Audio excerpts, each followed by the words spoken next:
Rupsagar kitchen দিনাজপুরে আপনাদের স্বাগত জানাচ্ছি। আজকে রান্না করব পটল পোস্ত। তো প্রথম থেকে লাস্ট পর্যন্ত ভিডিওটি দেখতে থাকুন আমি কিভাবে রান্না করছি। পটল পোস্ত রান্না করার জন্য 250 গ্রাম পটল নিয়েছি আমি কিভাবে কাটছি আপনারা দেখুন। আমাদের সজনে গাছে কি সুন্দর সজনে ধরেছে, দেখাও ক্যামেরাম্যান, একটু সজনেগুলো দেখাও। আমি কিভাবে পটলগুলো কেটে নিচ্ছি দেখুন। পুরোটা ছিলবো না, হালকা ছিলে নেব।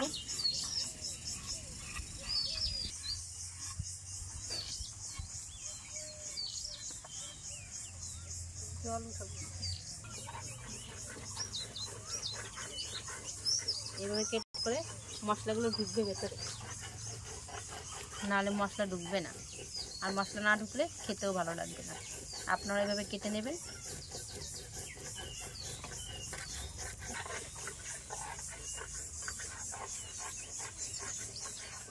আজকের বাজারে মনে হয় পটলের দর কত আছে কেজি?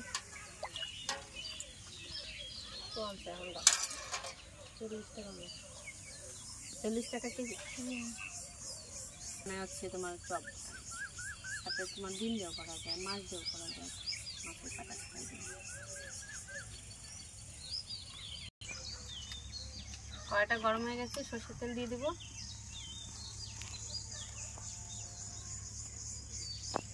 তেলটা যতক্ষণ গরম হোক, পরিমাণ মতো লবণ দিয়ে দিচ্ছি,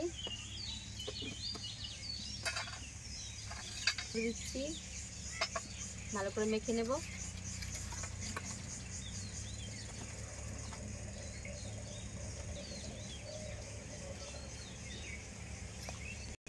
পটলগুলো আমি এইভাবে কেটে নিয়েছি, এতে মশলা, নুন, লবণ সব কিছু ঢোকে। ঠিক আপনারা ওইভাবে কেটে নেবেন। আচ্ছা, আমি এবার পটলগুলো ভেজে নেব।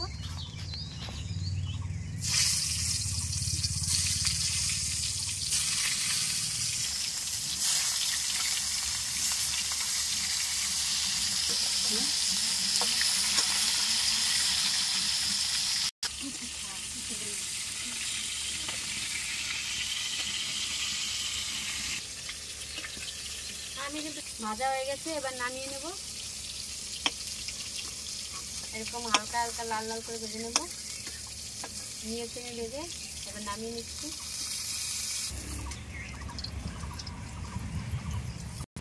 পটল ভাজলে তেলটা কালো কালো হয়ে যায়, তবু ওই তেলের মধ্যে আমি দিয়ে দিচ্ছি ফোড়নে কালো জিরে 1/2 চামচের মতো,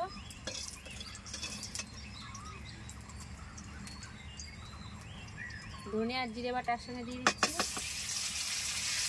দুধগুলো দিয়ে দেবো, তেলটা নাহলে ছিটবে না। আদা বাটাটা দিয়ে দেবো, এবার লঙ্কা বাটাটা দিয়ে দেবো, শুকনো লঙ্কা বাটা, পরিমাণ মতো লবণ দিয়ে দিচ্ছি।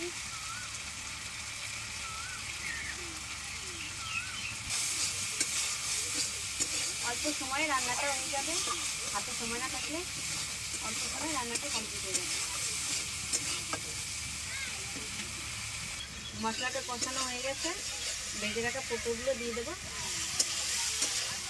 ভালো করে নেড়ে করে নেবো, মশলাটা ভালো করে রেখে যায়।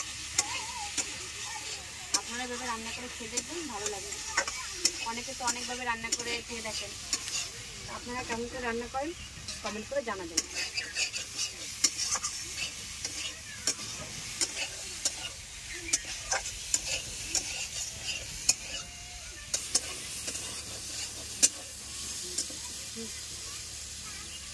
পরিমাণ মতো জল দিয়ে দেবো,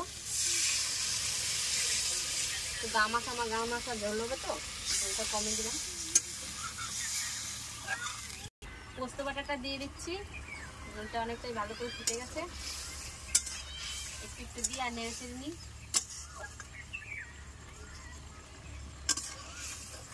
যাতে পোস্তটাও ভালো করে ভিতরে ঢোকে।